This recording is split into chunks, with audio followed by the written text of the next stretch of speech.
Hello everyone, welcome to machine possible IAS academy. Aspirants, మనం ఈ polity lecture సిరీస్లో మనం ఆల్రెడీ ఫస్ట్ పార్ట్ కంప్లీట్ చేసుకున్నాము. ఇప్పుడు సెకండ్ పార్ట్ డిస్కస్ చేద్దాం. ఓకే, సో ఇది నామినేటెడ్ మెంబర్స్ మన న్యూస్లో ఉంది. ఎందుకు నామినేటెడ్ మెంబర్స్ న్యూస్లో ఉంది అని అంటే, ఫర్ ద ఫస్ట్ టైం ఒక nominated member deputy chairman of రాజ్యసభగా elect అయ్యారనమాట.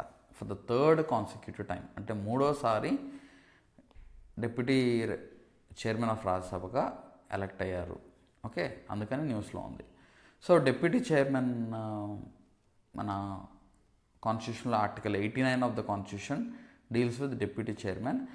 That deputy chairman is elected by the Rajya Sabha అనమాట, from among its members. So deputy chairman ఎలా ఎలక్ట్ చేసుకుంటారు రాజ్యసభలో?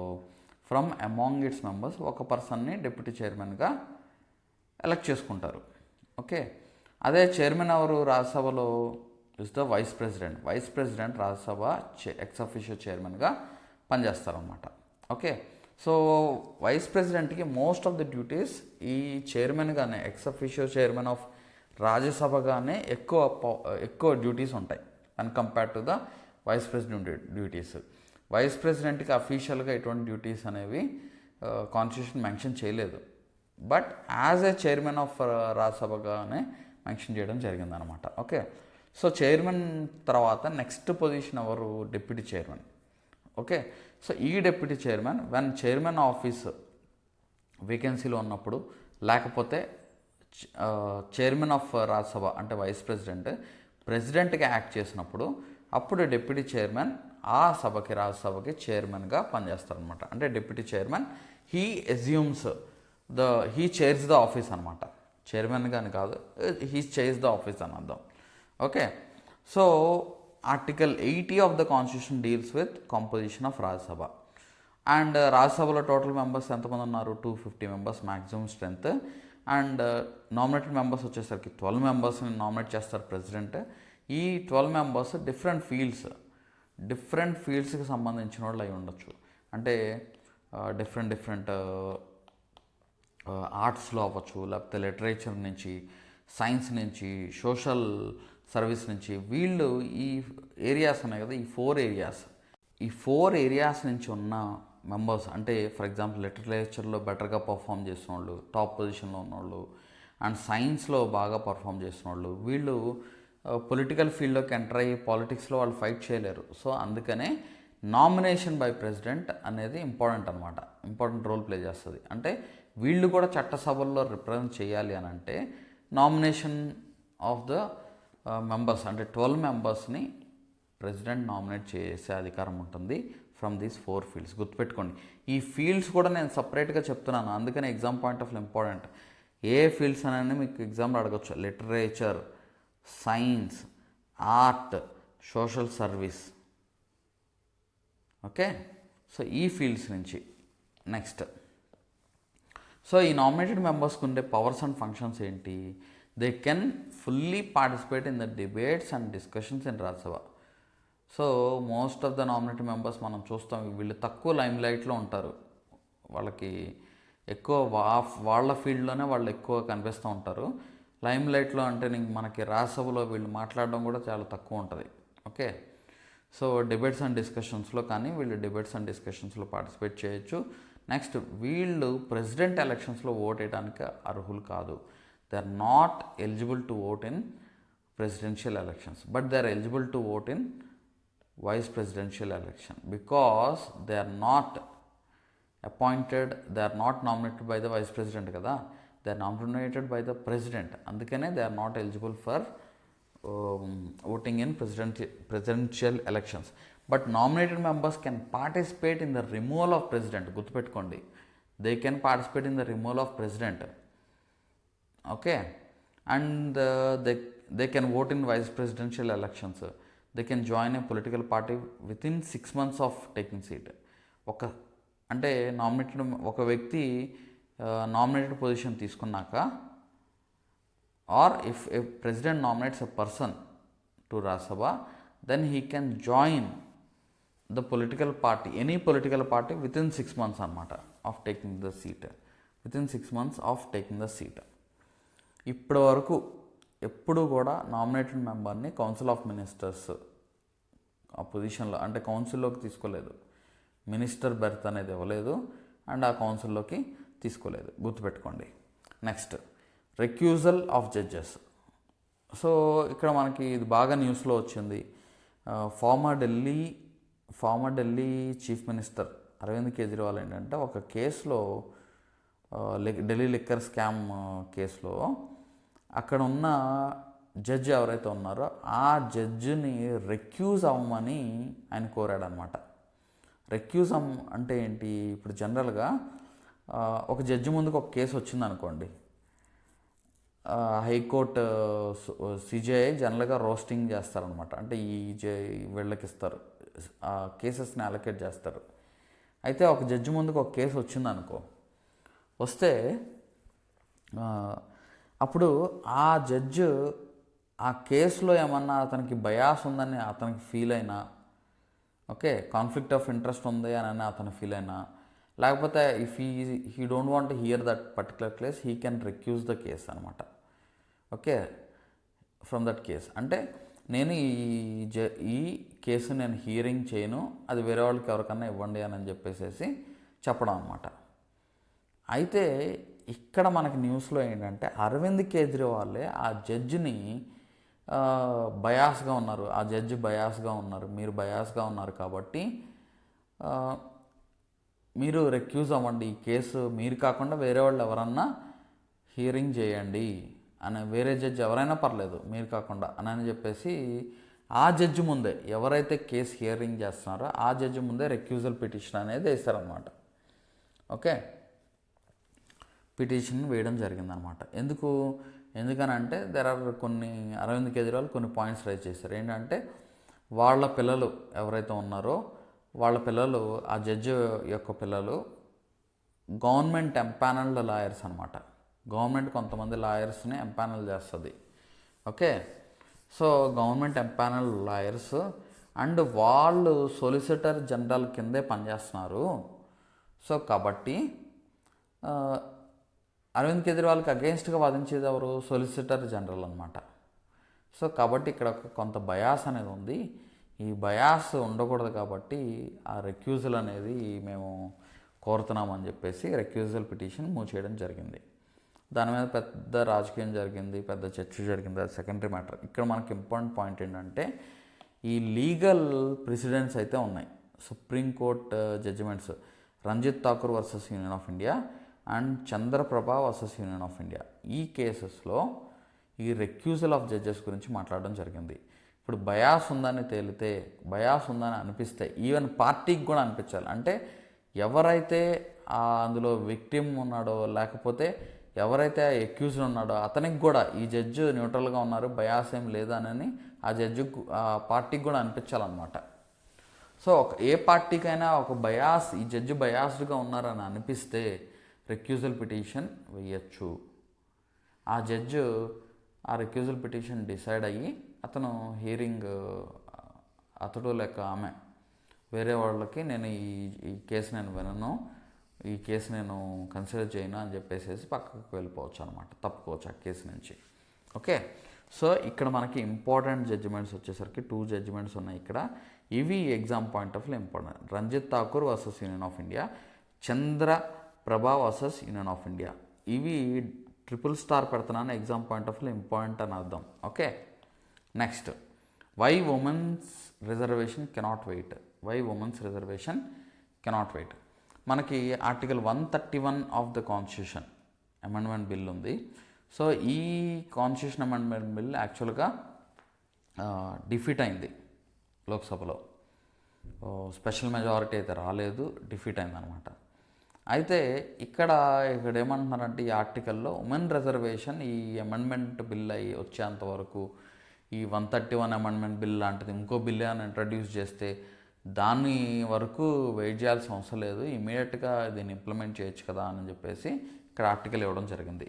సో మనకి exam point of view important point ఏంటి అని అంటే 106th constitutional amendment act, నారీ శక్తి వందన్ అధినియం. నారీ శక్తి వందన్ అధినియం అనేది women reservation bill సంబంధించిన నేమ్ అనమాట. సో ఇది 106th కాన్స్టిట్యూషనల్ అమెండ్మెంట్ యాక్ట్ 2003లో తీసుకొచ్చారు. ఇది exam point of view important. So which of the following amendment is related to women's reservation? That is 106th constitutional amendment act 2003 అనమాట. So ఈ నారీ శక్తి వందన్ అధినియం వచ్చేసరికి ఇది constitution women reservation constitutional framework ఇవ్వడం జరిగింది. And అయితే ఇక్కడ ఇంప్లిమెంటేషన్ డిలే అనేది ఉందన్నమాట. ఎందుకనంటే ఈ ఉమెన్ రిజర్వేషన్ తీసుకెళ్ళి సెన్సెస్కి అండ్ డీలిమిటేషన్కి లింక్ చేశారు. అంటే 2026 తర్వాత తీసుకునే ఫస్ట్ సెన్సెస్ని బేస్ చేసుకొని డీలిమిటేషన్ ఏదైతే చేస్తారో ఆ డీలిమిటేషన్ బేస్ చేసుకొని ఈ ఉమెన్ రిజర్వేషన్ ఇంప్లిమెంట్ చేయాలి అని ఆ బిల్లో పెట్టడం జరిగిందనమాట. ఓకే. సో కానీ మనకి ఎక్స్పర్ట్స్ ఏం చెప్తున్నారంటే అండ్ అపోజిషన్ పార్టీస్ కూడా ఏం వాదిస్తున్నాయి అంటే ఇమ్మీడియట్గా ఇంప్లిమెంట్ చేయండి, why to wait for the first census. ఇప్పుడు ఆల్రెడీ మనకి 550 సీట్స్ ఉన్నాయి, ఈ 550 సీట్స్లో ఉమెన్ రిజర్వేషన్ ఇంప్లిమెంట్ చేసేసేయండి అని చెప్పడం జరుగుతుంది అనమాట. ఎందుకంటే ఉమెన్ రిప్రజెంటేషన్లో హ్యూజ్ గ్యాప్ ఉంది. Women female political participation as voters అనేది పెరుగుతుంది. ఈవెన్ కొన్నిసార్లు ఎలక్షన్స్లో female voter turnout is more than higher than the male voter turnout అనమాట. అంటే ఫిమేల్ ఓటింగ్ పర్సంటేజ్ ఎక్కువ ఉంటుంది when compared to the male voting percentage. అంటే ఏంటి, they are actively involve in politics. అంటే పాలిటిక్స్ కూడా వాళ్ళు బాగా అర్థం చేసుకుంటున్నారు ఓటింగ్ పార్టిసిపేషన్లో. బట్ లీడర్షిప్ రోల్స్లో గ్యాప్ ఉందన్నమాట. అంటే మనం ఇప్పుడు ప్రస్తుతానికి లోక్సభలో ఓన్లీ 14% మాత్రమే లోక్సభలో ఉమెన్ రిప్రజెంటేషన్ ఉన్నారు. అండ్ అసెంబ్లీస్లో అయితే ఓన్లీ 9% మాత్రమే ఇది అసెంబ్లీలో ఉమెన్ రిప్రజెంటేషన్ ఉంది. సో దీనివల్ల డెమోక్రటిక్ ఇంబ్యాలెన్స్ అనేది ఉంటుంది. And under representation of women in this assemblies or Lok Sabha ఉంది. కాబట్టి దీన్ని ఇమ్మీడియట్గా ఇంప్లిమెంట్ చేయండి అని చెప్పేసి ఇక్కడ చెప్పడం జరిగిందనమాట. ఓకే. మనం ఆల్రెడీ పంచాయత్ ఇన్స్టిట్యూషన్స్లో ఆల్రెడీ టెస్ట్ చేసాం ఉమెన్ రిజర్వేషన్. కొన్ని స్టేట్స్ 33% నుంచి కొన్ని స్టేట్స్ 50% ఆఫ్ ఉమెన్ రిజర్వేషన్ కూడా ఇంప్లిమెంట్ చేస్తున్నాయి. సో తద్వారా ఏంటంటే ఉమెన్ లీడర్స్ అనేది గ్రో అవుతున్నారు అట్ ద లోకల్ లెవెల్. కానీ ఈ స్టేట్ లెవెల్ అండ్ మన నేషనల్ లెవెల్లో ఉమెన్ పొలిటికల్ లీడర్స్ అనేది తక్కువ మంది ఉంటున్నారు. ఓకే. సో ఇదొకటి ఇంపార్టెంట్ అని చెప్పేసి ఇక్కడ ఆర్టికల్ చెప్పడం జరిగింది. వరల్డ్ వైడ్గా గ్లోబల్ డెమోక్రసీస్లో తీసుకున్నా కానీ మన ఇండియాలో లోక్సభలో రిప్రజెంటేషన్ అనేది చాలా తక్కువ ఉంది బై ఉమెన్ అని చెప్పేసి ఇక్కడ చెప్పడం జరిగిందనమాట. సో ఉమెన్ కనుక ఇన్వాల్వ్ చేస్తే ఈ రిప్రజెంటేషన్లో ఇంకా మోర్ ఇప్పుడు ఎందుకంటే అన్ని స్కీమ్స్ ప్రోగ్రామ్స్ అన్నీ ఉమెన్ సెంట్రిక్ అవుతున్నాయి. ఎందుకంటే ఉమెన్ని కనుక డెవలప్ చేస్తే ఆ కుటుంబం బాగుపడుతుంది, ఆ కుటుంబం నిలబడుతుంది అని అర్థమవుతుందండి. సో అది ఇక్కడ పాయింట్.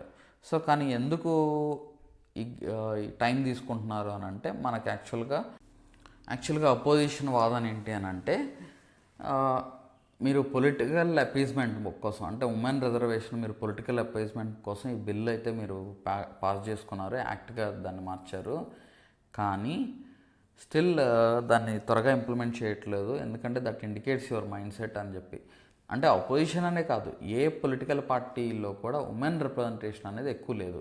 సో ఉమెన్ రిప్రజెంటేషన్ వాళ్ళు నిజంగా ఇవ్వాలి అనుకుంటే వాలంటరీగానే ఉమెన్కి ఎక్కువ టికెట్స్ ఇవ్వచ్చు కదా. ఉమెన్ లీడర్స్ లేరా, ఉన్నారు కదా ఉమెన్ లీడర్స్. సో వాళ్ళకి ఎక్కువ టికెట్స్ ఇవ్వచ్చు కదా. ఆర్ అక్కడే పార్టీలే వాలంటరీగా 33% రిజర్వేషన్ ఇంప్లిమెంట్ చేయొచ్చు కదా. ఓకే. సో ఇదంతా ఏంటంటే పాట్రియార్షియల్ మైండ్ సెట్ ఉంది, అది పోవాలి అని చెప్పేసి ఇక్కడ ఆర్టికల్లో చెప్పడం జరిగింది. అండ్ ఇమ్మీడియట్గా దాన్ని ఇంప్లిమెంట్ చేయండి, dealing with the tough census and census and the delimitation అని చెప్పేసి చెప్పడం జరిగింది అనమాట. ఓకే. సో ఇక్కడ మన కాన్స్టిట్యూషనల్ ప్రావిజన్స్ ఏంటో చూద్దాం. మనకి 106th కాన్స్టిట్యూషనల్ అమెండ్మెంట్ యాక్ట్ 2003 ఏం చెప్పిందో చూద్దాం. So 106th constitutional amendment act provides for constitutional framework for reservation though implementation remains pending. Okay. So ఇందులో రిజర్వేషన్ కోటా వచ్చేసరికి 33% for Lok Sabha, for women in Lok Sabha legislative assemblies and Delhi legislative assembly అనమాట. 33% reservation. So ఈ reservation 15 years వరకు దీన్ని continue చేయాలనుకుంటున్నారు. And ఒకవేళ కావాలనుకుంటే మళ్ళీ దాన్ని ఎక్స్టెండ్ చేస్తారు. ఓకే, అండ్ ఈవెన్ ఈ సబ్ కోటా కూడా ఇంప్లిమెంట్ చేస్తున్నారు అనమాట ఈ దీంతో. అంటే షెడ్యూల్ క్యాస్ట్లో కూడా ఉమెన్ రిజర్వేషన్, షెడ్యూల్ క్యాస్ట్ ఇచ్చే అలొకేషన్ ఆఫ్ సీట్స్లో దాంట్లో కూడా ఫర్దర్గా మళ్ళీ ఉమెన్ రిజర్వేషన్ ఉంటుంది. అండ్ షెడ్యూల్ ట్రైబ్స్కి ఇచ్చే సీట్స్లో దాంట్లో కూడా ఫర్దర్గా ఉమెన్ రిజర్వేషన్ ఇంప్లిమెంట్ చేయడం జరుగుతుంది. ఓకే, అండ్ సెన్సస్ అండ్ డీలిమిటేషన్తో లింకప్ చేశారు. యాక్చువల్గా first census after this the act subsequent delimitation exercise అన్నారు. సో దీనివల్లే ఇంప్లిమెంటేషన్ డిలే అనేది ఉంటుంది. ఓకే, సో అండ్ ఈ ఎవ్రీ డీలిమిటేషన్ తర్వాత రొటేషన్ ఆఫ్ సీట్స్ అనేది రొటేట్ చేస్తారు. అంటే సీట్స్ని ఇప్పుడు ఫర్ ఎగ్జాంపుల్ ఆంధ్రప్రదేశ్లో ఒక కాన్స్టిట్యున్సీని రిజర్వ్ చేశారు అనుకోండి ఈ డీలిమిటేషన్ ఎక్సైజ్ తర్వాత మళ్ళీ దాన్ని అనదర్ డీలిమిటేషన్ ఎక్సైజ్ తర్వాత ఇంకో డీలిమిటేషన్ ఎక్సైజ్ చేశారు అనుకోండి, అప్పుడు ఆ పర్టికులర్ సీట్ని తీసేసి ఇంకో సీట్కి ఈ ఉమెన్ రిజర్వేషన్ కేటాయించవచ్చు, ఉమెన్ సీట్ అని డిక్లేర్ చేయొచ్చు. అలాగ రొటేషన్ చేస్తారనమాట. అర్థమైందా అండి? అది next Amaravati as the capital of Andhra Pradesh. So Lok Sabha has passed the Andhra Pradesh reorganisation amendment bill 2026 declaring Amaravati as the capital, sole capital and permanent capital of Andhra Pradesh. చూడండి, sole capital and permanent capital of Andhra Pradesh అని declare చేయడం జరిగింది. ఇది the amendment alliance with the Andhra Pradesh reorganisation act 2014. యాక్చువల్గా మనకు Hyderabad temporary capital status ఇవ్వడం జరిగింది. తర్వాత Amaravati from June 2024 it has become the capital అని. ఇది ఎర్లియర్గా 3 క్యాపిటల్ మోడల్ అనేది ప్రపోజ్ చేస్తారు. ఇప్పుడు ప్రజెంట్ గవర్నమెంట్ దాన్ని రిజెక్ట్ చేస్తుంది అనమాట. ఓకే, సో అమరావతి అనేది it is a planned greenfield capital city of Andhra Pradesh అనమాట. So it is located on the banks of Krishna river ఒడ్డున ఈ అమరావతి ఉంది. అండ్ ఈ అమరావతి యాక్చువల్గా 2014లోనే దీన్ని అప్పుడున్న టీడీపీ గవర్నమెంట్ కన్సిడర్ చేసింది. అండ్ ఓకే, అయితే దీనికి ఇట్ ఈస్ బికమింగ్, అంటే it is going to become a world class sustainable city with global infrastructure ఇక్కడ బిల్డ్ చేయాలనుకుంటున్నారు. It is inspired by the cities like Singapore అనమాట. ఇక్కడ ల్యాండ్ పూలింగ్ స్కీమ్ ఇంప్లిమెంట్ చేశారు. అంటే voluntary land pooling scheme అయితే implement చేశారు instead of direct acquisition. అంటే ఇప్పుడు ల్యాండ్ ఎక్వైర్ చేసేదానికన్నా ల్యాండ్ పూలింగ్ అనమాట. సో ల్యాండ్ పూలింగ్ చేస్తే ఆ ల్యాండ్ ఇచ్చిన వాళ్ళకి ఏదన్నా అదర్ బెనిఫిట్స్ ఇవ్వడం చేస్తారు గవర్నమెంట్. ఓకే, అది నెక్స్ట్ ఈసీఐ ట్రాన్స్ఫర్ కాంట్రవర్సీ. అంటే మనకి ఈ ఎలక్షన్స్ జరిగిన సందర్భంలో మనకి వెస్ట్ బెంగాల్, అస్సాం, కేరళ, తమిళనాడు, పుదుచ్చేరి ఇక్కడ ఎలక్షన్స్ జరిగాయి అనమాట. ఈ ఎలక్షన్ బౌండ్ స్టేట్స్లో election commission of India over night transfers of IAS and IPS over night transfers చేసింది. సో అక్కడ అపోజిషన్ ఆర్గ్యుమెంట్ ఏంటి అని అంటే, ఇలాగ మీరు ద గవర్నమెంట్స్, అక్కడ ఉన్న గవర్నమెంట్స్ ఆర్గ్యుమెంట్స్ ఏంటి అని అంటే, ఈసీ అనేది ఇలాగా తన ఇష్టం వచ్చినట్టు ట్రాన్స్ఫర్ చేస్తుంది, ఇలా ట్రాన్స్ఫర్ చేయడం ఈసీకి రైట్ లేదు అని చెప్పేసి అపోజిషన్ ఆర్గ్యూ చేస్తుంది అనమాట. ద గవర్నమెంట్, అక్కడ ఉన్న గవర్నమెంట్స్ ఏవైతే ఉన్నాయో అపోజిషన్ గవర్నమెంట్స్ ఉంటే అవి ఆర్గ్యూ చేస్తున్నాయి. సో అయితే ఈసీ ఏం చెప్పిందంటే, ఈ ట్రాన్స్ఫర్స్ అన్నీ కూడా free and fair elections conduct చేయడానికి, అడ్మినిస్ట్రేటివ్ న్యూట్రాలిటీ మెయింటైన్ చేయడానికి, ఇంపార్షియల్ ఎలక్షన్ ప్రాసెస్ ఉండడం కోసం ఇది మేము చేస్తున్నామని చెప్పేసి చెప్తున్నారు. మరి ఈసీకి ఆ పవర్స్ ఎక్కడి నుంచి వచ్చాయి? ఆర్టికల్ 324 ఆఫ్ ఇండియన్ కాన్స్టిట్యూషన్ ఏం చెప్తుంది అని అంటే, election commission of India has the power to superintendence, direction, control of elections to parliament అనమాట. Parliament, state legislatures and constitutional officers అనమాట. ఓకే, సో ఈ ఒక్క article it is empowering EC. Okay, మంచి powers ఇస్తున్నాయి అనమాట. అండ్ సుప్రీంకోర్టు కూడా ఈ article 324 చెప్తూ గురించి ఇంటర్ప్రెట్ చేస్తూ ఇది article 324 acts as an reservoir of power అనమాట and source of plenary powers allowing EC to act in situations where the law is silent. Law కనుక సైలెంట్గా ఉందంటే ఆ మ్యాటర్స్లో ఆర్టికల్ 324 యూజ్ చేసి ఈసీ అటువంటి యాక్ట్ చేయొచ్చు. ఆర్ ఈ ట్రాన్స్ఫర్స్ అని కాదు, జనరల్గా it is giving more power అనమాట ఆర్టికల్ 324. సో దీని పర్పస్ ఏంటి అని అంటే ఆర్టికల్ 324 ద్వారా ఈసీకి ఇచ్చే పర్పస్ ఏంటంటే to protect the integrity of electoral democracy and free and fair elections అనమాట. సో అయితే judicial limits on EC power కొంత లిమిట్స్ ఇవ్వడం జరిగింది. సో ఇక్కడ ఏం చెప్పిందంటే Mohinder Singh Gill versus chief election commissioner 1978 కేసులో సుప్రీంకోర్టు ఏం చెప్తుందంటే ఆర్టికల్ 324 ఈజ్ నాట్ అబ్సల్యూట్, అంటే అపరిమితమైన అధికారాలేమి ఈసీకి ఉండవు.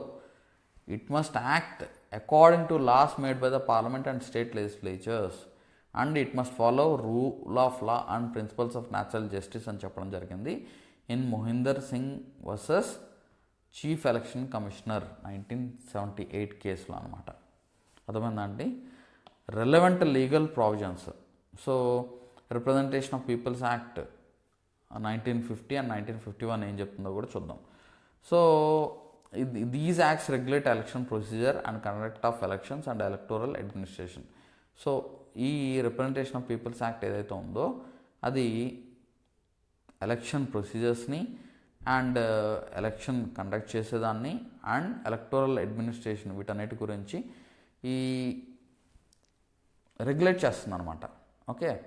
So the act does not explicitly authorise the EC to transfer senior most state officials without the consultation with the state government. ఇది important. So ఇక్కడ రిప్రజెంటేషన్ ఆఫ్ పీపుల్ యాక్ట్ కొన్ని election procedures, conduct of elections, administrative electoral administration గురించి చెప్తున్నా అక్కడ ఈ representation of peoples యాక్ట్లో ఎక్కడా కూడా ఎలక్షన్ కమిషన్ ఆఫ్ ఇండియాని ఎక్స్ప్లిసిట్గా ఆథరైజ్ చేయలేదు. Transfer of senior most state అఫీషియల్స్ని ట్రాన్స్ఫర్ చేయడానికి పవర్స్ ఏమి ఇవ్వాల. అర్థమైందండి. Section 13cc of RPA act 1950 ఏం చెప్తుందంటే officers engaged in election duty are considered on deputation to ECI. Very important ఇది.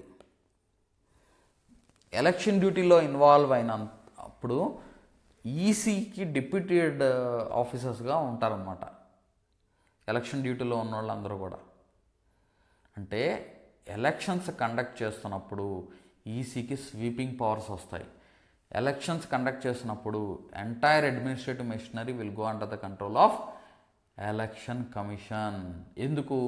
They are deputed to the EC అనమాట. Deputation to EC అని అర్థం ఇక్కడ. Okay. And subject to control and discipline of commission during election అని section 13cc ఆఫ్ representation of peoples act 1950. అంటే so ఈ officers మీద కంట్రోల్ అండ్ డిసిప్లినరీ యాక్షన్స్ తీసుకునే అధికారం ఉంటుంది ఎలక్షన్ కమిషన్కి అని ఇక్కడ చెప్పడం జరిగింది. సో అయితే ఇక్కడ ఇంటర్ప్రిటేషన్ డిబేట్ అని ఉంది. ఓకే, కంట్రోల్ చేయొచ్చు, డిసిప్లినరీ యాక్షన్ తీసుకోవచ్చు ఆఫీసర్స్ మీద, కానీ ట్రాన్స్ఫర్ చేసే పవర్ ఉందా అని ఇక్కడ క్వశ్చన్. ట్రాన్స్ఫర్ చేసే పవర్ ఉందా? ఈ ఐఏఎస్ని ఐపీఎస్ని ట్రాన్స్ఫర్ చేసే పవర్ ఈసీకి ఉందా అనేది ఒక క్వశ్చన్ వచ్చింది. ఓకే.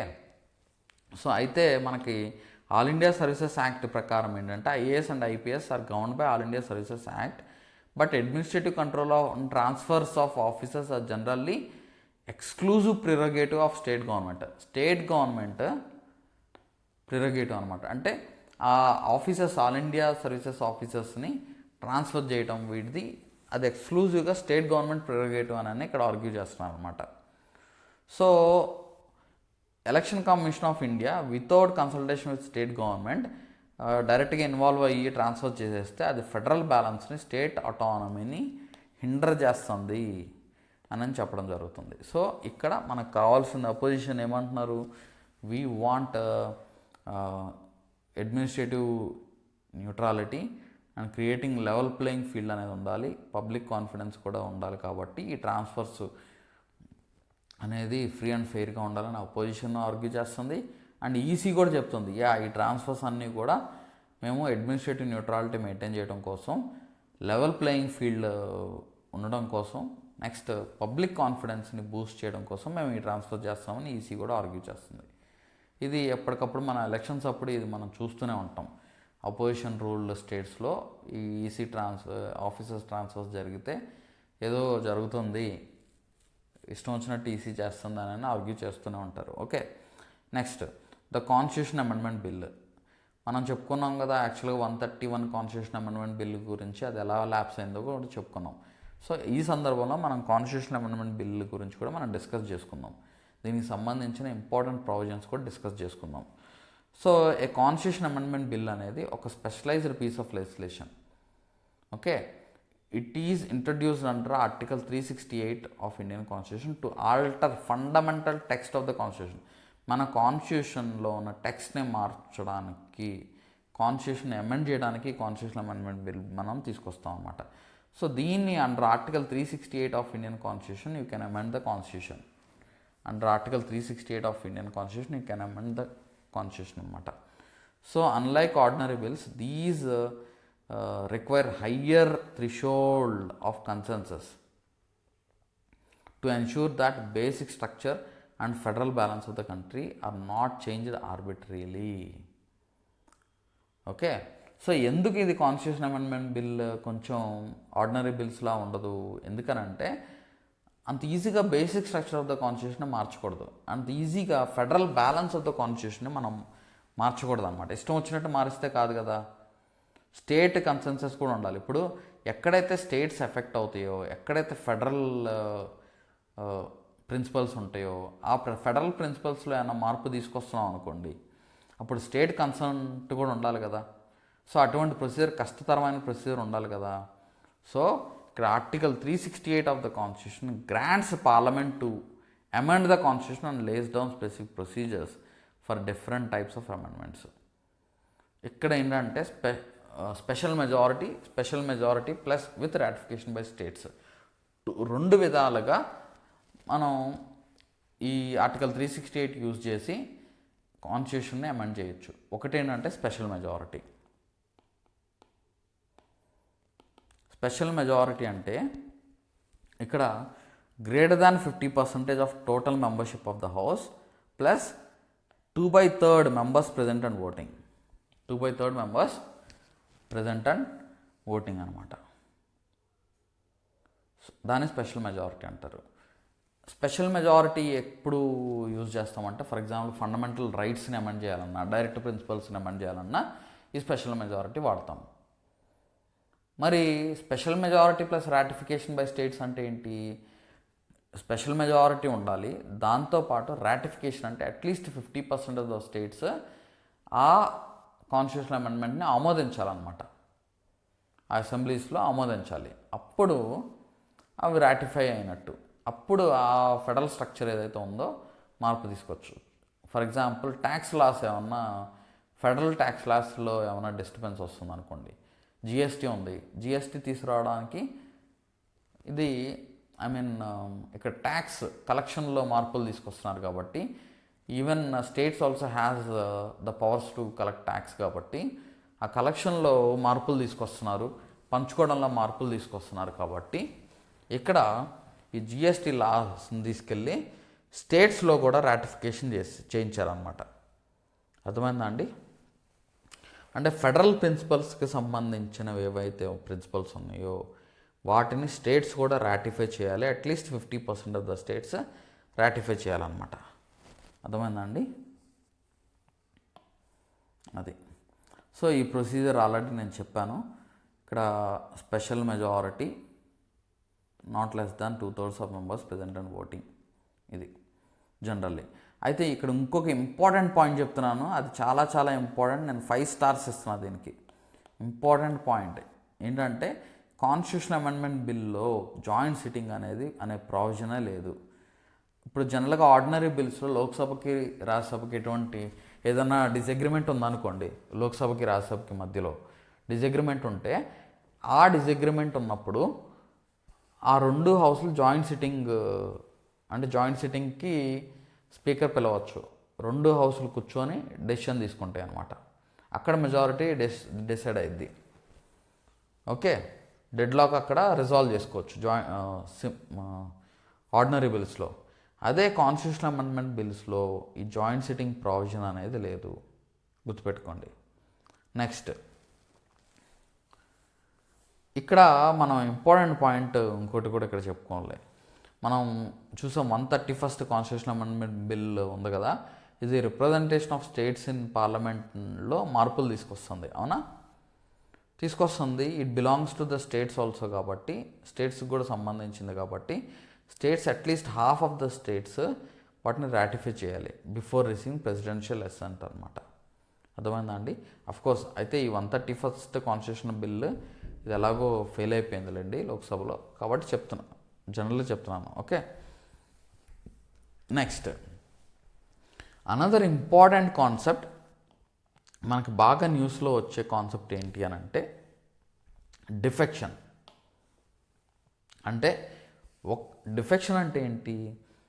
ఒక పార్టీ మెంబర్ అంటే ఎంపీ కానీ ఎమ్మెల్యే కానీ ఒక పార్టీ టికెట్ మీద గెలిచి ఆ పార్టీకి వ్యతిరేకంగా గనక పనిచేస్తే, ఆర్ ఆ పార్టీ జారీ చేసే విప్ డైరెక్షన్స్కి అగెయిన్స్ట్గా కనుక అతను పనిచేస్తే, లేకపోతే voluntarily giving up the membership of their political party కనుక చేసిన, అంటే ఆ పార్టీ సభ్యత్వాన్ని పార్టీ సభ్యత్వానికి నేను రాజీనామా చేస్తున్నాను అని చేసిన, లేకపోతే ఇంకో పార్టీలోకి జాయిన్ అయినా, దట్ ఈస్ నథింగ్ బట్, ఇప్పుడు ఒక పార్టీ టికెట్ మీద గెలిచిన ఎంపీ కానీ ఎమ్మెల్యే కానీ ఇంకో పార్టీలో జాయిన్ అయ్యాడు అనుకోండి గెలిచిన తర్వాత, అది voluntarily giving up the membership of the political party అని అర్థం వస్తుంది అనమాట. ఆర్ పార్టీ డైరెక్షన్స్కి వ్యతిరేకంగా కనుక వితౌట్ ప్రియర్ పర్మిషన్ అతను కనుక విప్ డైరెక్షన్స్ వ్యతిరేకంగా కనుక ఓటేసిన, అప్పుడు కూడా దాని డిఫెక్షన్ కిందకు వస్తుంది. ఇది ఎందుకు న్యూస్లో ఉంది అని అంటే, ఆమ్ ఆద్మీ పార్టీ టికెట్ మీద ఆర్ ఆమ్ ఆద్మీ పార్టీ రిప్రజెంటేటివ్స్ అంటే ఆమ్ ఆద్మీ పార్టీ ద్వారా ఎంపీస్ అయిన, రాజ్యసభలో ఎంపీస్ అయిన వాళ్ళు 2/3 మెంబర్స్ బీజేపీకి డిఫెక్ట్ అయ్యారనమాట. 2/3 మెంబర్స్ బీజేపీకి డిఫెక్ట్ అయ్యారు. సో బీజేపీకి డిఫెక్ట్ అయ్యేసరికి ఇది పెద్ద చర్చ జరిగింది, ఈ డిఫెక్షన్ అనేది కరెక్ట్ కాదు అని. ఓకే, మనం ఈ యాంటీ డిఫెక్షన్ని అంటే ఇలాంటి డిఫెక్షన్స్ని ప్రివెంట్ చేయడం కోసం మనం 10th షెడ్యూల్ని ఒకటి యాడ్ చేసుకున్నాం through 52nd constitutional amendment act 1985. 10th schedule deals with anti defection, గుర్తుపెట్టుకోండి. 10th schedule deals with anti defection. So 52nd constitutional amendment act 1985 అనమాట. 91st కాన్స్టిట్యూషనల్ అమెండ్మెంట్ యాక్ట్ 2003లో అమెండ్ చేశారనమాట. ఓకే, సో గుర్తుపెట్టుకోండి, anti defection లాకి సంబంధించిన constitutional amendments ఏవి అని అంటే 52nd constitutional amendment act 1985 and 91st constitutional amendment act 2003 అనమాట. ఈ రెండు యాంటీ డిఫెక్షన్ లా గురించి డీల్ చేస్తాయి. ఇది exam point of view important, ఇది మైండ్లో అలా స్టోర్ చేసుకోండి. 52nd constitutional amendment act and 91st constitutional amendment act ఇలాంటివి వచ్చినప్పుడు అమెండ్మెంట్స్ గుర్తుపెట్టుకోండి, మళ్ళీ చెప్తున్నాను, గుర్తుపెట్టుకోండి. ఓకే, సో ఈ యాంటీ డిఫెక్షన్ లాకి సంబంధించిన కీ ఫీచర్స్ ఏంటో ఇక్కడ చూద్దాం. ఒకటి, ఇందులో గ్రౌండ్స్ ఆఫ్ డిఫెక్షన్ అనేది కూడా చెప్పడం జరిగింది. అంటే ఒక మెంబర్ ఎప్పుడు డిస్క్వాలిఫై అవుతారంటే ఆ వాలంటరీగా రిజైన్ చేస్తే ఆ పార్టీకి, అప్పుడు ఆటోమేటిక్గా డిస్క్వాలిఫై అవుతారు. నెక్స్ట్, ఇక్కడ డిసైడింగ్ అథారిటీ వచ్చేసరికి ప్రిసైడింగ్ ఆఫీసర్ రోల్ చాలా ఇంపార్టెంట్ రోల్ ప్లే చేస్తారు. ఇప్పుడు లోక్సభలో డిసైడింగ్ అథారిటీ ఎవరంటే స్పీకర్. ఈ యాంటీ డిఫెక్షన్ సంబంధించి లోక్సభలో డిసైడింగ్ అథారిటీ వచ్చి స్పీకర్ అనమాట. అదే రాజ్యసభలో డిసైడింగ్ అథారిటీ వచ్చేసరికి ఎవరు? చైర్మన్. సో ఇక్కడ వీళ్ళు they are the final authority to decide on disqualifications అనమాట. ఇక్కడే లూప్ హోల్ ఉంది. ఇక్కడ ఏం చేస్తున్నారంటే గవర్నమెంట్ ఆఫ్ ద డే ఎవరైతే ఉన్నారో వాళ్ళకు అనుకూలంగానే అక్కడ చైర్మన్ కానీ, లేకపోతే రాజ్యసభలో చైర్మన్ కానీ, లోక్సభలో స్పీకర్ కానీ పనిచేస్తుంటారు. సో అపోజిషన్ ఇక్కడ వ్యతిరేకిస్తున్నారంటే ఈ డిఫెక్షన్ జరిగినప్పుడు రూలింగ్ పార్టీలోకి జాయిన్ అయితే వాళ్ళ మీద యాక్షన్ ప్రాపర్గా టైమ్లీ యాక్షన్ తీసుకోవట్లేదు. ఈవెన్ సుప్రీం కోర్ట్స్, హైకోర్ట్స్ కూడా ఫాస్ట్గా డెసిషన్ తీసుకోండి అని చెప్పిన సందర్భాలు కూడా ఉన్నాయి. ఒక డెసిషన్కి రండి అని చెప్పిన సందర్భాలు కూడా ఉన్నాయి. ఇక్కడే పెద్ద లూప్ హోల్ అయిపోయింది అనమాట. నెక్స్ట్ అనదర్ లూప్ హోల్ వచ్చేసరికి పార్టీ మెర్జెస్. అంటే ఇప్పుడు టోటల్ 10 మెంబర్స్ ఉన్నారనుకోండి, ఆ 10 మెంబర్స్లో 2/3 మెంబర్స్ కనుక డిఫెక్ట్ అయిపోతే ఇంకో పార్టీలోకి, న్యూ పార్టీ మెంబర్షిప్ అఫీషియల్లీ అది యాంటీ డిఫెక్షన్ కిందకి రాదనమాట. అదొక లూప్ హోల్. సో ఈ 2 లూప్ హోల్స్ వల్ల ఈ డిఫెక్షన్స్ అనేవి బాగా పెరుగుతున్నాయి అని క్రిటిక్స్ చెప్తున్నారు. ఓకే, అది. నెక్స్ట్ డీమ్డ్ మెంబర్షిప్ అని అంటే ఏంటంటే జనరల్గా ఒక పార్టీ టికెట్ మీద కనుక గెలిస్తే ఆ పార్టీకి అఫీషియల్గా అతను మెంబర్ అనమాట, మెంబర్ ఆఫ్ దట్ పార్టీ అని అర్థం. సో ఇప్పుడు మనకి మినిస్టీరియల్ క్యాప్స్ కూడా పెట్టడం జరిగింది. 91st కాన్స్టిట్యూషనల్ అమెండ్మెంట్ యాక్ట్ ఏం చేసిందంటే మనకి కౌన్సిల్ ఆఫ్ మినిస్టర్స్ని 15% of total strength of the హౌస్కి ఫిక్స్ చేయడం జరిగింది. ఇది చాలా ఇంపార్టెంట్ అండి, నేను చెప్తున్నాను. 91st కాన్స్టిట్యూషనల్ అమెండ్మెంట్ యాక్ట్ గుర్తుపెట్టుకోండి. నేను 5 స్టార్స్ ఇస్తున్నాను. సో కౌన్సిల్ ఆఫ్ మినిస్టర్స్ని 15% of total strength of the హౌస్కి లిమిట్ చేయడం జరిగింది. సార్ మరి 15% of total strength of the house ఏంటి సార్ అని ఇక్కడ మీకు ఒక డౌట్ రావచ్చు. ఇప్పుడు మనకి లోక్సభలో 550 మెంబర్స్ ఉన్నారండి total membership of the house. అందులో 15% వరకు మాత్రమే వాళ్ళు కౌన్సిల్ ఆఫ్ మినిస్టర్స్ ఉండడానికి అవకాశం ఉంటుంది, అంటే మంత్రులుగా ఉండడానికి అవకాశం ఉంటుంది. ఇట్ మస్ట్ నాట్, అంటే number of ministers must not exceed greater than 15%. ఎందుకు ఈ లిమిట్ పెట్టారు? గతంలో ఈ లిమిట్ లేదు, ఎంతమంది అయినా మినిస్టర్స్ ఉండొచ్చు. ద ప్రైమ్ మినిస్టర్ డిసైడ్స్ అనమాట, ఎంతమంది అయినా మినిస్టర్స్ ఉండొచ్చు. కానీ ఈ 15% పెట్టడానికి రీజన్ ఏంటి అని అంటే డిఫెక్షన్స్ని తగ్గించడం. ఇప్పుడు ఫర్ ఎగ్జాంపుల్ ఒక పార్టీ నుంచి ఇంకో పార్టీకి ఎందుకు వెళ్తారు? ఏదో ఒక బెనిఫిట్స్ కోసం వెళ్తారు, అవునా? సిద్ధాంతాలు నచ్చక కాదు, ఏదో ఒక బెనిఫిట్స్ కోసం జనరల్గా ఇప్పుడు జరిగేది అదే, ఏదో ఒక బెనిఫిట్స్ కోసం వెళ్తున్నప్పుడు వాళ్ళు మినిస్టీరియల్ బెర్త్ ఇవ్వాలి. ఆల్రెడీ ఏమో మినిస్టర్స్ ఫుల్ అయిపోయి ఉంటారు, ఆ రూలింగ్ పార్టీలోనే ఆల్రెడీ ఫుల్ అయిపోయి ఉంటారు, కొత్త వాళ్ళకి ఇవ్వాలి. సో ఈ లిమిట్ పెట్టడం వల్ల కొత్త వాళ్ళకి వెళ్ళిన డిఫెక్షన్స్ని మనం డిస్కరేజ్ చేయడానికి అవకాశం ఉంటుంది. అఫ్కోర్స్ వాళ్ళకి వేరే బెనిఫిట్స్ ఏదో ఒకటి ఇవ్వచ్చులే, కానీ జనరల్గా మినిస్టీరియల్ బెర్త్స్ మాత్రం 15% of total strength of the house మాత్రమే ఉంటుందన్నమాట. అర్థమైందా అండి? సో ఎగ్జామ్షన్స్ ఫ్రమ్ డిఫెక్షన్స్ ఏంటంటే 2/3. If 2/3 of members of particular party merges in another party, then they are not set to be disqualified అనమాట. వాళ్ళు డిస్క్వాలిఫై అయినట్టు కాదు, గుర్తుపెట్టుకోండి. Next prior split provision. ఇంతకుముందు ఏంటంటే 1/3 ఆఫ్ మెంబర్స్ డిఫెక్ట్ అయితే అది రికగ్నైజ్ చేసేవాళ్ళు, దాన్ని ఇప్పుడు 2/3కి మార్చారనమాట, 2/3కి మార్చారు. నెక్స్ట్ ఇక్కడ ప్రిసైడింగ్ ఆఫీసర్ డిస్క్రిప్షన్ అనేది చాలా ఇంపార్టెంట్ రోల్ ప్లే చేస్తుంది. అక్కడ మెర్జ్ అయినప్పుడు కానీ లేకపోతే డిఫెక్ట్ అయినప్పుడు కానీ అక్కడ ప్రిసైడింగ్ ఆఫీసర్ రోల్ అనేది ఇంపార్టెంట్ రోల్ ప్లే చేస్తుంది అనమాట. అతను యాక్సెప్ట్ చేస్తే మెర్జ్ అయినట్టు, యాక్సెప్ట్ చేయకపోతే మెర్జ్ అవ్వనట్టు, అలాగా అయిపోతుంది అనమాట. ఓకే, ఇది. Next national human rights commission గురించి కూడా న్యూస్లో వచ్చింది. ఈ నేషనల్ హ్యూమన్ రైట్స్ కమిషన్ అంటే ఏంటంటే it is a statutory body. మనకి బాడీస్ అంటే సంస్థలు జనరల్గా statutory constitutional bodies, statutory bodies and executive non statutory non constitutional bodies ఉన్నాయి. అంటే they may be established on the executive orders. Executive ఆర్డర్ని base చేసుకొని అది ఎస్టాబ్లిష్ చేయొచ్చు. For example non statutory non constitutional బాడీకి ఎగ్జాంపుల్ ఏంటి సార్ అని అంటే నీతి ఆయోగ్ అనమాట. కాన్స్టిట్యూషనల్ బాడీకి ఎగ్జాంపుల్స్ ఏంటి సార్ అని అంటే కాన్స్టిట్యూషన్లో వాటికి సంబంధించిన ఆర్టికల్స్ ఉంటాయి. For example election commission of India, CAG, ఇవి. మరి స్టాట్యుటరీ బాడీ అంటే పార్లమెంట్ చట్టం చేసి ఒక బాడీని ఎస్టాబ్లిష్ చేస్తే దాన్ని స్టాట్యుటరీ బాడీ అని అంటాం. ఇక్కడ national human rights commission is also a statutory body అనమాట. Okay, this national human rights commission is watch dog for human rights. So ఇది ఒక ఇండిపెండెంట్ ఇన్స్టిట్యూషన్. దీని పర్పస్ ఏంటంటే it aims to protect the rights of individuals relating to life, liberty, equality and dignity as guaranteed by the constitution of India and international covenants. Okay, so independent institution అనమాట national human rights commission. So ఈ national human rights commission ఎప్పుడు establish చేశారంటే October 12, 1993లో establish చేయడం జరిగింది. Under protection of human rights act 1993. ఇది exam point of view important. నేను 5 stars ఇస్తున్నాను. ఈ డేట్ ఉంది కదా, ఈ డేట్ అడిగే అవకాశం ఉంది. ఎప్పుడు ఎస్టాబ్లిష్ చేశారు నేషనల్ హ్యూమన్ రైట్స్ కమిషన్?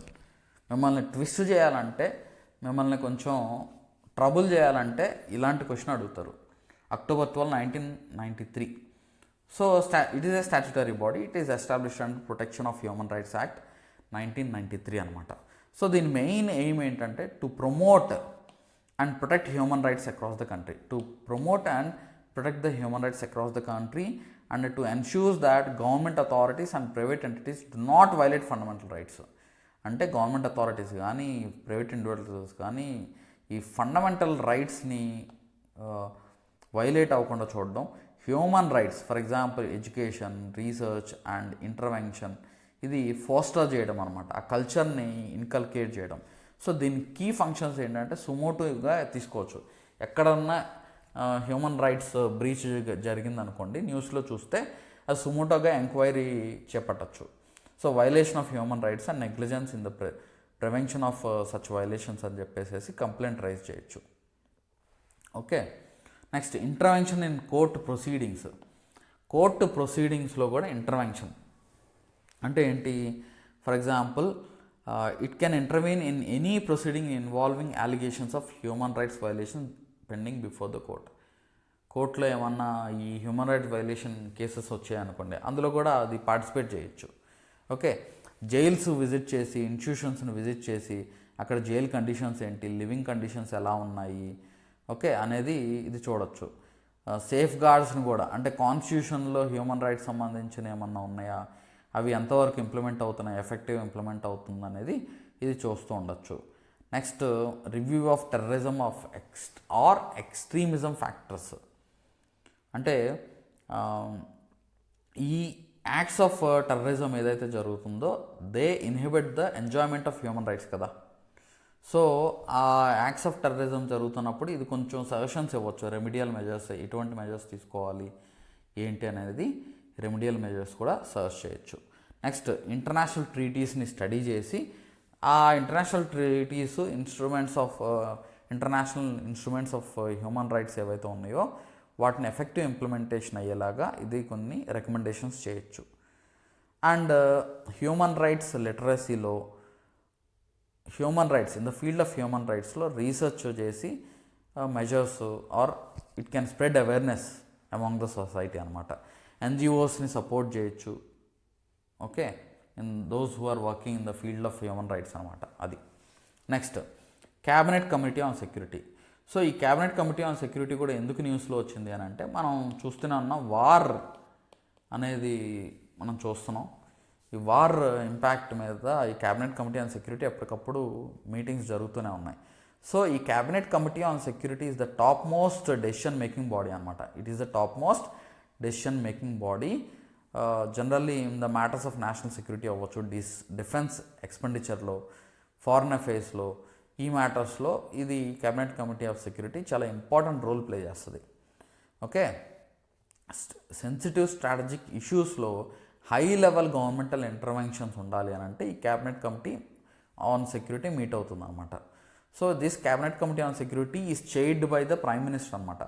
ఈ క్యాబినెట్ కమిటీ ఆన్ సెక్యూరిటీలో ఎవరుంటారు అని అంటే the prime minister acts as a chair, minister of defence, minister of home affairs, minister of external affairs, minister of finance అనమాట. సో వీళ్ళందరూ ఇందులో మెంబర్స్గా ఉంటారు. సో దీని మెయిన్ ఉద్దేశం ఏంటంటే మేజర్ డిఫెన్స్ అక్విజిషన్స్ ఎప్పటికప్పుడు రివ్యూ చేయడం, అప్రూవల్ ఇవ్వడం, లేకపోతే formulating strategies to counter internal and external threats and managing diplomatic and economic responses to global crisis affecting India ఇది. సో క్రైసిస్ మేనేజ్మెంట్కి ఇది చాలా ఇంపార్టెంట్ రోల్ ప్లే చేస్తుంది. అండ్ ఇంటర్నేషనల్ కాన్ఫ్లిక్ట్స్ కానీ, వార్ కానీ, ఇంటర్నేషనల్ ఎక్కడన్నా వార్ జరుగుతుంటే మనకేమన్నా అది ఎఫెక్ట్ అయితే ఇది మీట్ అయ్యి ప్రివెంటివ్ స్టెప్స్ తీసుకుంటుంది అనమాట. Okay, next supply chain security. అంటే stability of essential commodities like LPG, LNG, fertilizers, ఈ సప్లై చైన్లో ఏమన్నా ప్రాబ్లమ్స్ ఉంటే ఇది మీట్ అయ్యి ఇది జాగ్రత్తగా డెసిషన్స్ తీసుకుండా నేను ఆర్డర్స్ పాస్ చేయడం చేస్తుంది. Defence procurement, high level capital acquisitions for Indian armed forces assess చేయడం ఎప్పటికప్పుడు చేస్తుంది. Next economic mitigation, okay, discussing interventions across sectors like agriculture, shipping, aviation and MSMEs.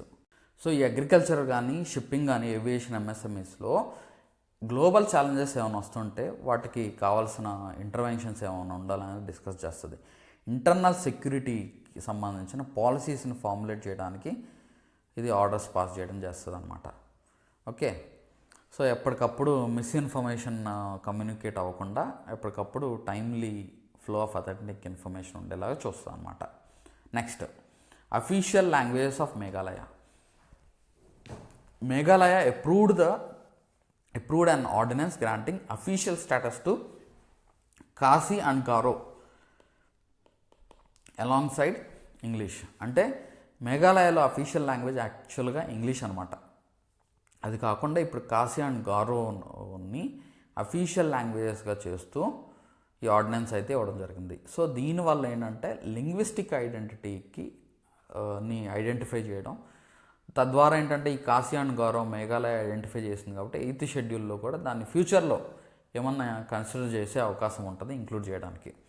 Next 8th schedule ఏంటంటే official generally scheduled languages అని అంటారు, అది 8th షెడ్యూల్లో place చేయడం జరిగిందనమాట. ఓకే, సో ఈ అఫీషియల్ లాంగ్వేజ్ జనరల్గా చేస్తే ఈ అఫీషియల్ లాంగ్వేజ్ రూపంలో జనరల్గా గవర్నమెంట్స్ కమ్యూనికేట్ చేస్తాయి ఇన్ టర్మ్స్ ఆఫ్ అడ్మినిస్ట్రేషన్ అవ్వచ్చు, లెజిస్లేషన్ అవ్వచ్చు అండ్ కమ్యూనికేషన్ విత్ సిటిజన్స్ అవ్వచ్చు. ఈ అఫీషియల్ లాంగ్వేజ్ని బేస్ చేసుకొని కమ్యూనికేట్ చేస్తాయి అనమాట. Okay, next these are determined. ఈ అఫీషియల్ లాంగ్వేజ్ సంబంధించిన ఆర్టికల్ వచ్చేసరికి యూనియన్ లెవెల్లో అయితే ఆర్టికల్ 343 ఆఫ్ ఇండియన్ కాన్స్టిట్యూషన్. ఇది చాలాసార్లు క్వశ్చన్ రూపంలో అడిగారు. Important, official language of the union, the article that deals with official language of union, that is article 343 of Indian constitution. So Hindi in Devanagari స్క్రిప్ట్ని official purpose use చేయాలి for the union అని చెప్పేసి ఈ article చెప్తుందనమాట. Along with English కూడా అది continue అవుతుంది. Okay, so ఈ బైలింగ్వల్ పాలసీని M N Ravichandran versus union of India, M N Ravichandran versus union of India, ఇక్కడ ఈ బైలింగ్వల్ పాలసీని ఈ కేసు అప్పీల్ చేసింది అనమాట. సో మిమ్మల్ని టెస్ట్ చేయాలంటే, మీ నాలెడ్జ్ని టెస్ట్ చేయాలంటే ఇలాంటి క్వశ్చన్ అడగచ్చు.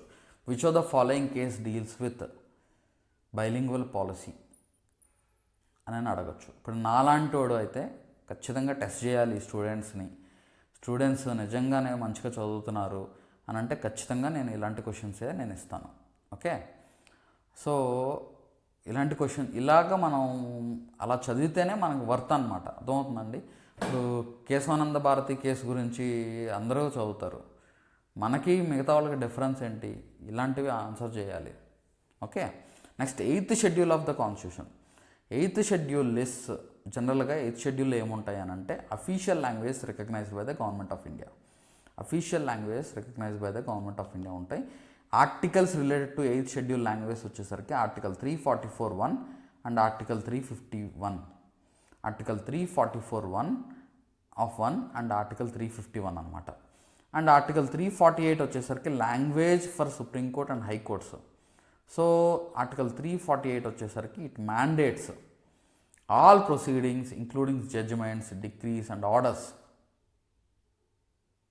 Of supreme court and high courts shall be in English అనమాట. పార్లమెంట్ మళ్ళీ చట్టం ద్వారా చెప్తే తప్ప ఇవి జనరల్గా ఇంగ్లీష్లో ఉంటాయి అని చెప్పేసి చెప్పడం జరిగింది అనమాట ఆర్టికల్ 348. ఆర్టికల్ 345 వచ్చేసరికి regional languages at state level legislature can adapt 1 or more language for official use. Exam point of view important అని చెప్తున్నాను, గుర్తుపెట్టుకోండి. ఓకే, సో ఈ ఆర్టికల్స్ని అలాగా నేర్చేసుకోండి. Language for supreme court and high courts article 348. Regional language అంటే states ఇప్పుడు మనకి తెలంగాణలో కానీ ఆంధ్రప్రదేశ్లో కానీ అఫీషియల్ లాంగ్వేజ్ తెలుగు. తెలంగాణలో అఫీషియల్ లాంగ్వేజ్ ఉర్దూ కూడా ఉంది. ఓకే, సో ఇలాగా స్టేట్ వన్ ఆర్ మోర్ లాంగ్వేజ్ని అఫీషియల్ లాంగ్వేజ్గా ఐడెంటిఫై చేసుకోవచ్చు, గుర్తించవచ్చు. Okay, under article 345 of Indian constitution అనమాట. సో దీంతో మనం ఏప్రిల్ సంబంధించిన కరెంట్ అఫైర్స్, అంటే మార్చిలో జరిగిన కరెంట్ అఫైర్స్ ఏప్రిల్లో మనం స్టడీ చేస్తాం కాబట్టి, అంటే ఆ మంత్ మొత్తం కూడా గ్యాదర్ చేసుకొని ఏప్రిల్లో చెప్పుకుంటాం, ఏప్రిల్ కరెంట్లో రిలీజ్ చేస్తుంది అనమాట ఇది. ఓకే, సో దీంతో మనం ఇక్కడ కంప్లీట్ చేసుకున్నాము. నెక్స్ట్ క్లాస్లో నెక్స్ట్ టాపిక్ డిస్కస్ చేసుకుందాం. ఓకే, సో ఫాలో అవ్వండి. ఎక్కడైతే నేను స్ట్రెస్ చేశానో అక్కడ మీరు ఎక్కువ దృష్టి పెట్టండి. తెలుగు మీడియం స్టూడెంట్స్ ఏమో ఈ మన క్లాస్ విన్న తర్వాత తెలుగు మీడియం పీడిఎఫ్ మీరు చదువుకుంటే ఈజీ అయిపోద్ది, మీకు కష్టమే ఉండదండి. మీకు అర్థమయ్యేలాగా నేను చెప్తున్నాను, మీరు వర్రీ అవ్వాల్సిన అవసరమే లేదు. తెలుగు మీడియం పీడిఎఫ్ అలా చదువుకుంటే మనం ఇచ్చే మెటీరియల్ కూడా మీరు ఫాస్ట్గా చదువుకోగలరు, ఈజీగా చదువుకోగలరు. అదైతే నేను గ్యారంటీ ఇవ్వగలను. నెక్స్ట్ ఎక్కడైతే స్ట్రెస్ చేయాలో అక్కడ మీకు హైలైట్ చేసి కూడా ఇవ్వడం జరిగింది. సో అక్కడ మీరు స్ట్రెస్ చేయొచ్చు. Okay, thank you so much. Next క్లాస్లో నెక్స్ట్ టాపిక్ డిస్కస్ చేద్దాం.